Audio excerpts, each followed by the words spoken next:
Patrick Findaro here, co-founder at Vetted Biz. Very excited to have on Larry Carnell, VP of Development at Benetrends. He's also named Dr. Robs, as he really introduced a pretty unique structure that we'll go in today for those that are looking to invest, buy a franchise, buy a business in a nice tax efficient manner. And today's conversation, we're going to go through how you should best plan about starting a business and then potentially selling a business, and a few different case studies, lesson learns that Larry's had in his career as a successful entrepreneur, as well as acting as an advisor. So Larry, thanks for joining today. Well, my pleasure, Patrick. Appreciate the opportunity to join you. So I understand you've owned multiple businesses. You advise people on buying businesses, financing businesses. What draws you and what keeps you going and helping entrepreneurs? Well, I've had some moniker of success. If you make enough mistakes, they call you an expert. So for better or worse, you're stuck with me today, or your audience is. But in this new economy, I don't believe it's how much wealth you create, it's how much you keep.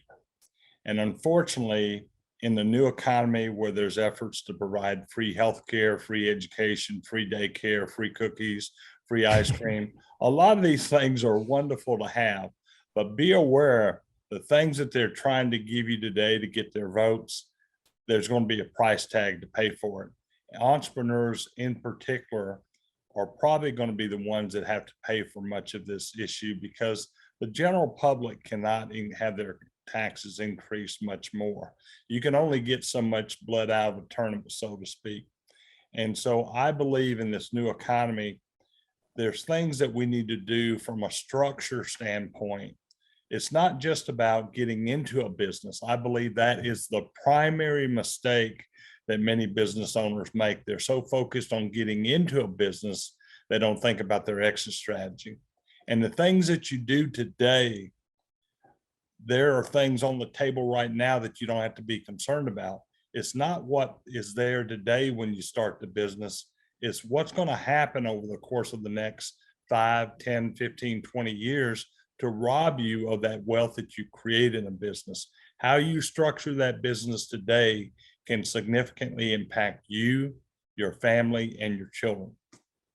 And probably traditionally, like, the structuring was done for seasoned entrepreneurs that had already made it, they had a nice capital gain, and they already have the assets. But I mean, what you're saying, wealth is created from very small companies all the time, and it's better to plan up front. Well, be aware there's efforts politically to not just go after the growth. There's political efforts right now to double capital gains tax. And the argument is, even if you create this wealth and the business is sold, then you've got all this wealth. But what you got to be careful of is politicians right now.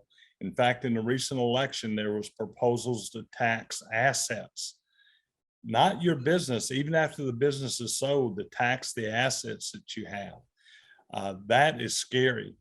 But there are things, effectively a wealth tax that's been absolutely commonplace in some European countries, and effectively we have it on property, but it's at a very small percentage, and you get the benefits from your public schools. But now here's the trick. If I can give a word of counsel to any of your audience, is do what politicians do. These politicians, I don't care whether you're a Democrat or Republican, in my opinion, they're all crooked. But do what they do, because they know what's about to happen. And this is what I've learned about politicians, looking at over 50 years of case law, tax laws that have been created. They always create programs to help buy votes, but they never take away benefits that adversely affect their wealth. So in my opinion, in many things that are happening right now, the entire country is being stampeded like a herd of buffalo toward the cliff. We're not going to be able to save the buffalo, but we can save ourselves, protect our families, protect our children by finding rocks to hide behind. Guess the easiest way to find those rocks. How? Look where the politicians are hiding their money. They know where the rocks are. and they'll never take that protection of that rock away from their wealth. And this is what I do. Much of what I've done is lecture across the country, not on funding, but how to accumulate, accelerate, protect wealth, mitigate taxes for you and your family, literally beyond the grave. And there's some things happening in America right now that have become the fastest growing erosion of wealth in the history of this country. This was what I was predicting back in the 1990s. I predicted by 2020, 50% of all bankruptcies in America would be due to healthcare related issues, jumping from 20 some odd percent up to 50%. As of 2020, I missed the numbers by 17%. The American Journal of Public Health just announced that bankruptcy due to healthcare related issues during the last few years of your life now account for 67% of every bankruptcy in America. This Wow. has totally created a paradigm shift in the necessity to not just structure a business, but structure it with an exit and wealth protection strategy in mind. That's the reason we specifically design plans, not just to provide funding, but to help you to accumulate and protect that wealth that you create for your family. And like you said, I mean, funding, it seems like right now with the SBA programs, if someone has a retirement account, there's a lot of ways you can fund a franchise, a new franchise, an existing franchise, a business that you want to purchase. Absolutely. In fact, in my opinion, now is actually some of the best times in decades to start a business because you have wealth protection features and tax protection features that you didn't have decades ago. And we can use a combination of programs to help you not only acquire a business, but be able to leverage the ability rather than going out and buying a $200,000 business, go out and buy a $400,000 or $500,000 business.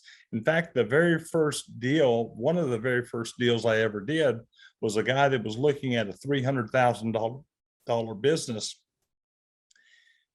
When he looked at everything, he says, there's not enough money in it. I'm just going to go try to go find a job.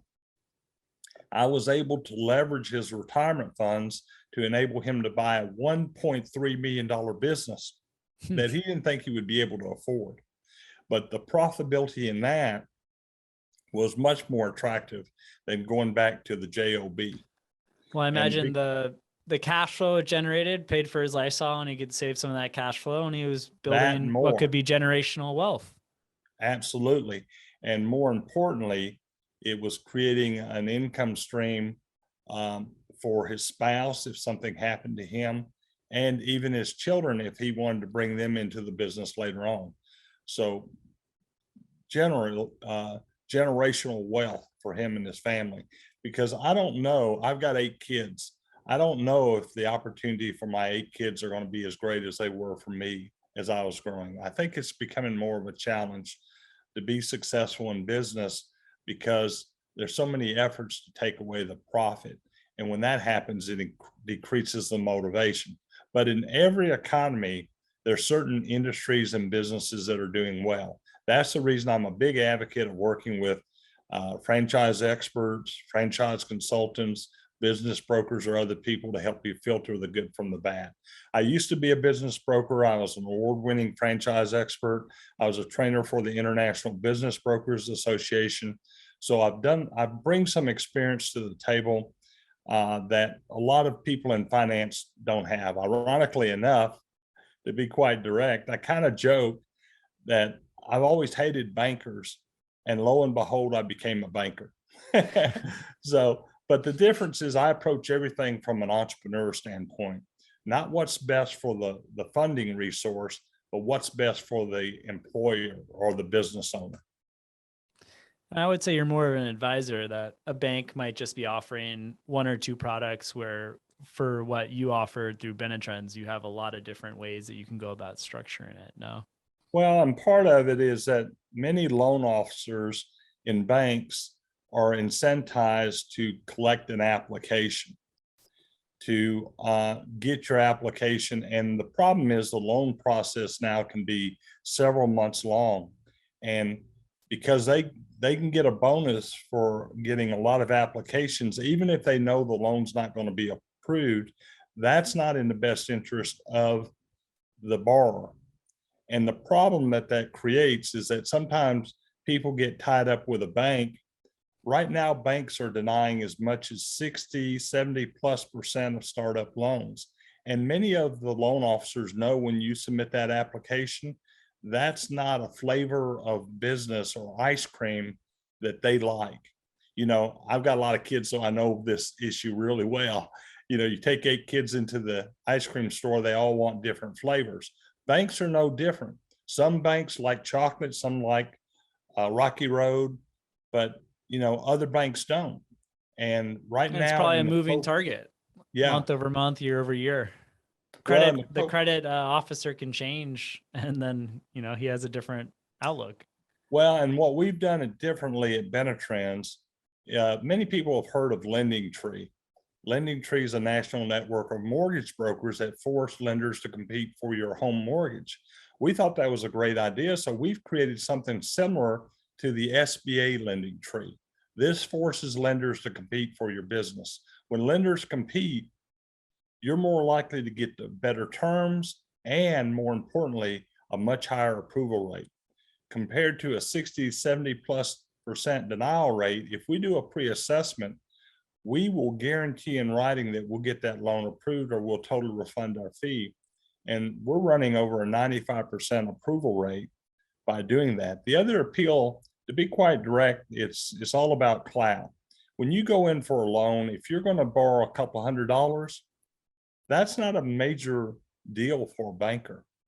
But when they're working with us, we're offering bringing millions of dollars of loans to the lenders month after month after month. They're less likely to kick us to the curb because No, we're the pretty girl on the block. We they're going to all know the respond to you story. fast, and they're going to pick up the phone for you because you represent millions of dollars of inflow Right. rather than a And 150K let's be SBA direct, 7A loan. not to be chauvinistic or whatever, but there, when we were younger guys there, and I had more hair, there are things we do for the pretty girls we may not do for the homely ones.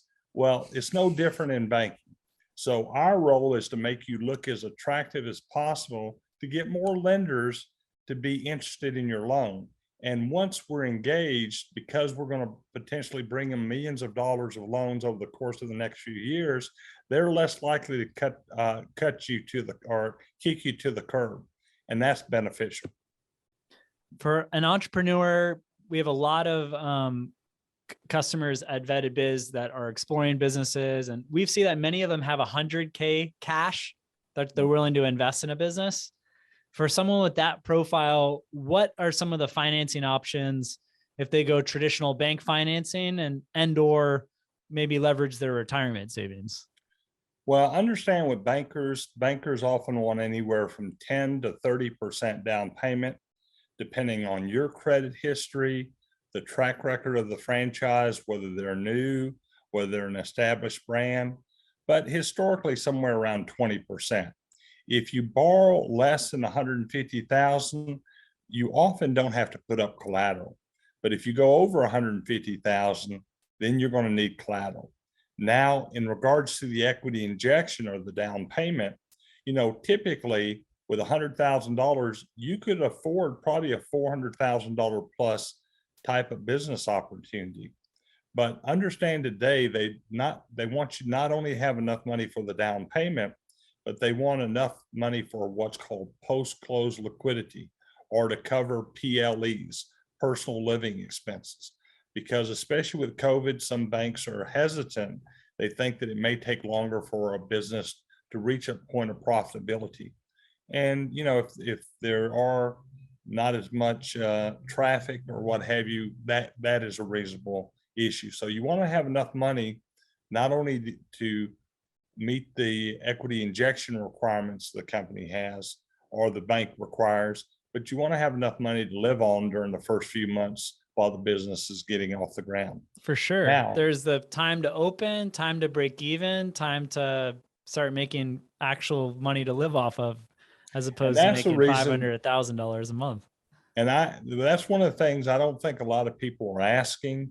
that I think is critical in this post-COVID environment is what are your PLEs? What are your personal living expenses? If you have a five, and by the way, the national average for people buying businesses is around $4,800. So let's say you got a $5,000 A monthly. family living off $4,800. Correct. Okay, I would have So, expected higher, but that's not bad.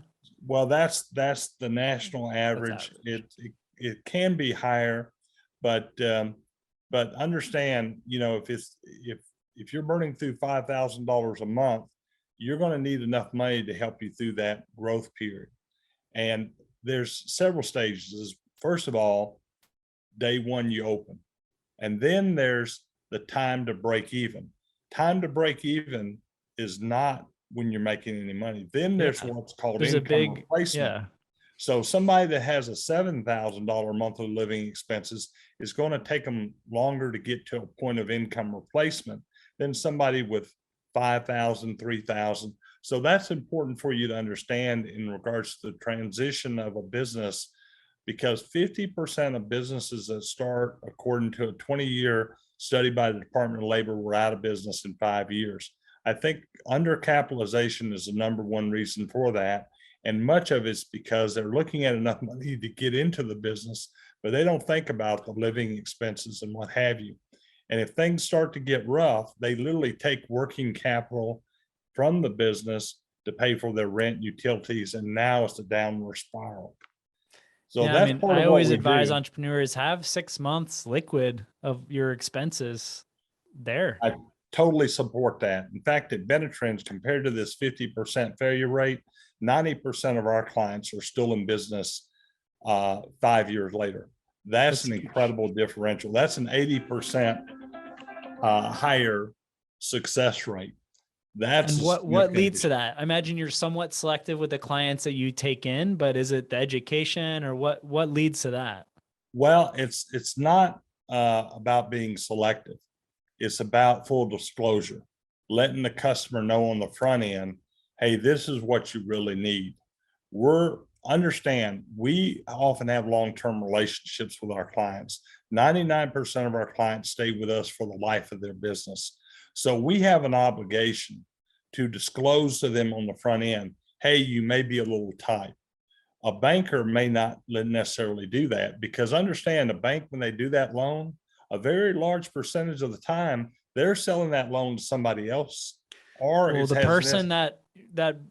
that you're working with might shift to another branch or might switch to another bank, and the bank itself is getting that off their books. Well, and not only that, but the SBA is guaranteeing 90% of Guaranteeing, the yeah, loss. 85%, Yeah. 75%. And so they're not really, they're focused on selling you funding. They're not necessarily as focused on making sure you're successful. That's not the case with us, because the longer you're in business, we have the opportunity to provide service to you and continue to make money. So it's in our own vested interest to protect you. There's never any long-term contracts with Benetrends. If at any time people aren't happy or they find a local attorney or CPA or somebody else to go to, they can sever that relationship. But I think the fact that we have a 99% retention rate for the life of the business is a pretty good indication that we are really here to help the client long term, not just get them into business. So in terms of someone that has 100K, say they're going to leverage up with a bank loan, but funding's there. He's got the money. It's funded. How does he protect that and grow the wealth without having Uncle Sam take 35, 39% away? Well, there's a couple of ways to do that, and this is in regards to retirement asset funding. Many consumers are not aware, in the new economy, because of changes in healthcare reimbursement. You and I are maybe old enough to remember back in the 1990s, if you had a heart attack or an auto accident, we would go into the hospital not only to stabilize, but we'd often be there for weeks or months recovering. All of that was paid for under past healthcare reimbursement.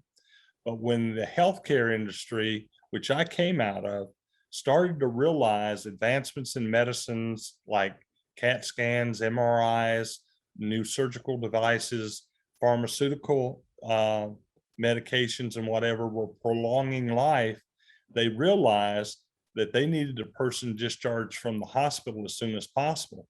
If they were kept in the hospital, the insurance company was going to lose billions of dollars. So in the 1990s, they bribed hospitals to go to a system called DRGs, or diagnostic related groups, in essence, incentivizing hospitals to discharge you as soon as you wake up, as soon as you set up. This is the reason at the turn of the century, we saw a massive influx in home health care franchises. But all of that money is an out-of-pocket expense. None of that's covered by hospitalization insurance. What was once projected to be tens of thousands of dollars now has jumped to hundreds of thousands of dollars. But this is not an issue when we're in our 40s or 50s. But when we move into retirement in our 60s and 70s, we The spend more 80s are the big money. one, because then We that's spend more money the degenerative. last 3 years of our lives than we do the previous 70 plus years of our lives combined. This is the reason you want to consider structuring the business through a retirement plan vehicle. Now, there's two programs out there.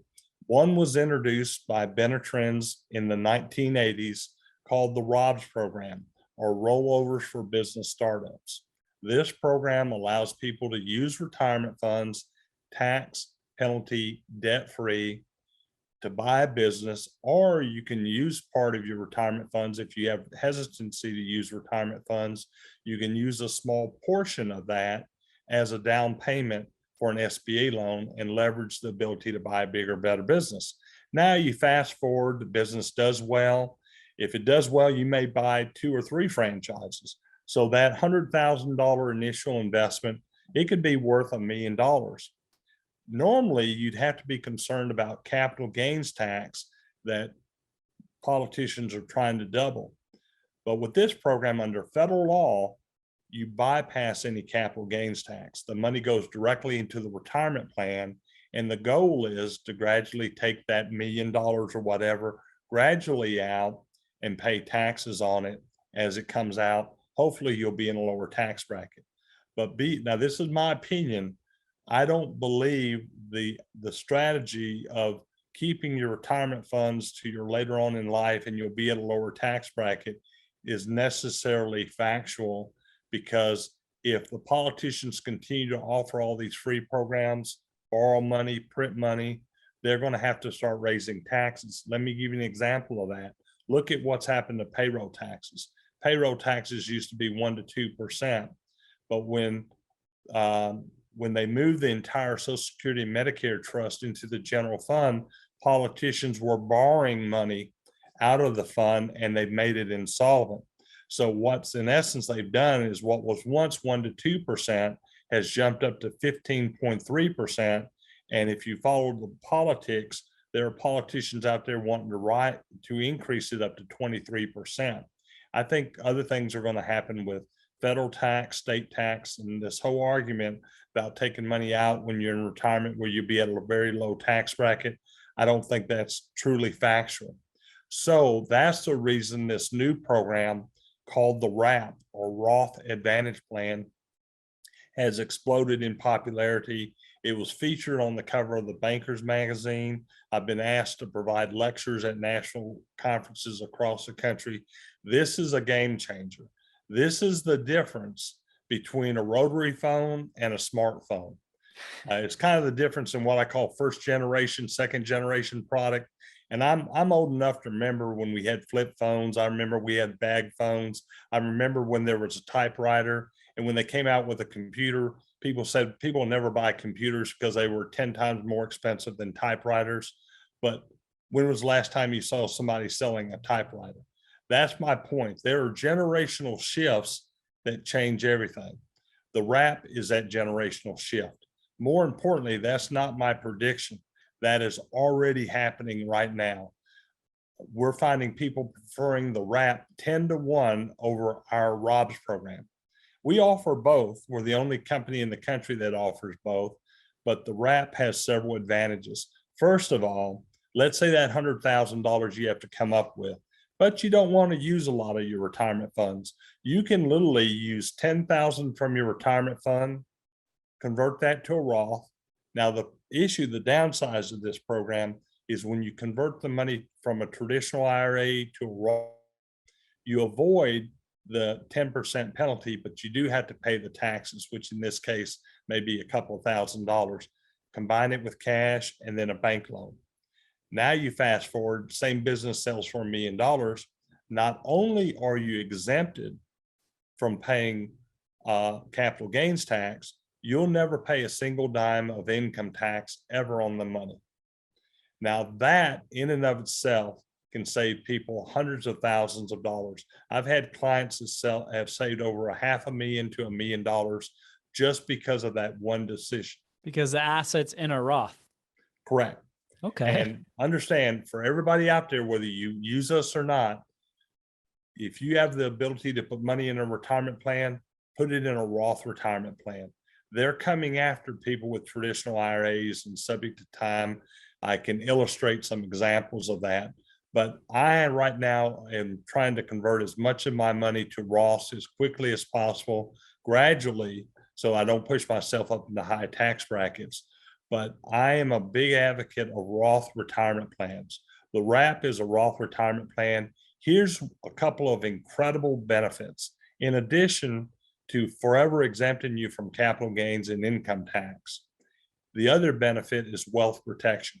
Traditional IRAs, the federal government says that any money that goes into a traditional IRA, you've deferred the taxes. But at 72 years of age, they say, wait a second, we now want that money. We want you to start paying taxes through what's called RMDs, or required minimum distributions. When that happens, that money is being forced out of the protection of your retirement plan into an unprotected checking or savings account. Now, alarm number one, that money is not protected. Alarm number two, you are moving into that point of your life where you're 10 times more likely to have major out-of-pocket healthcare expenses than any other time in your life. Point number three, if something happens to one spouse, the other spouse is entering that point of their life where they're also starting to have healthcare issues, with one major differential. When you become a surviving spouse, and 95% of the time, it's the wife. Men are 2 years older than their wives, but women outlive men by 5 years. So there's a 7-year differential on average. This is a reason over 75% of people in nursing home are women. So, one father to another father, one husband to another husband, if you're concerned about being the bodyguard of your family, this is an exceptional way to do it. Protect your family beyond the grave. And so when that happens, that money with a traditional retirement plan could be exposed. But under federal law, Roth retirement plans are never subject to required minimum distributions. If you live to be 100 years of age, that wealth is protected to the day you're dying. Lifelong wealth protection. Now, here's the thing that all us dads and moms and parents love. If something happens to us, we don't want that wealth going to the children. Now, the surviving spouse, here's something else we needed to understand about a surviving spouse. They're not only entering that point of their life where they're going to have healthcare issues, but they're 3 times more likely to need assisted care. When you're a single spouse, there's not somebody there to help you with illnesses, and you're more likely to need assisted care. That accelerates the erosion of that wealth. But with this program, the spouse and children can end up with double the net inheritance, double the buying power, double the resources to pay for these very expensive end of life issues that are coming. So the combination of these things make it very attractive. There's one other thing that we need to think about. Traditional IRAs can be used as a calculus to double our Medicare premiums. When I was young, I was promised free health care when I got to 65. They have reneged on that promise. They are now charging us for what they said was free. Here's the shocking. It seems like everyone's getting supplemental care. Well, here's what's really infuriating. Last year, they gave our senior citizens a whopping 1.3% increase in their Social Security benefits. And what But they, inflation's like officially 6% and well, now it really is. real inflation's 10% now. Yeah, but they raised their Medicare premiums 7%, all-time record high. But guess what? They just announced last month that this year's premiums are going to increase 14.5%. Last year was a record increase. This year was twice as high. Any money that comes out of an IRA can potentially be used as a calculator to double your Medicare premiums at a point in your life where you're at fixed income. But any money out of a Roth, this is a very distinct advantage of a Roth, cannot be used as a calculus to double your Medicare premiums. This can save a husband and wife potentially tens of thousands of dollars at a point in their life where they'll be at fixed income. Well, Larry, we're wrapping up on time. This has been, I mean, these are things that I need to consider myself, as well as many of the visitors of Vetted Biz and our clients. But what's the best way for someone to get in contact with you or someone, a member of your team at Benetrends, to discuss how their business situation, what they're looking at, and how it might be best structured? Two ways. Email is Larry@Benetrends, and it's just over the top of my head, BENETRENDS.com, or just call me direct, 770-652-5393. The great strength that we're going to bring to the table is that we're going to help you understand what your financial reach is, what your resources are, what your options are, and more importantly, following recent changes in federal legislation and case studies, we are now the only key provider in the country that not only provides unlimited audit protection in light of a proposed $78 billion increase in audit resources for the IRS, but more importantly, we're now the only provider that provides a written guarantee that protects you from potential fines and penalties if a mistake is made. We're the only provider that's done that. In 40 years, we've never had a single plan denial in the history of our company.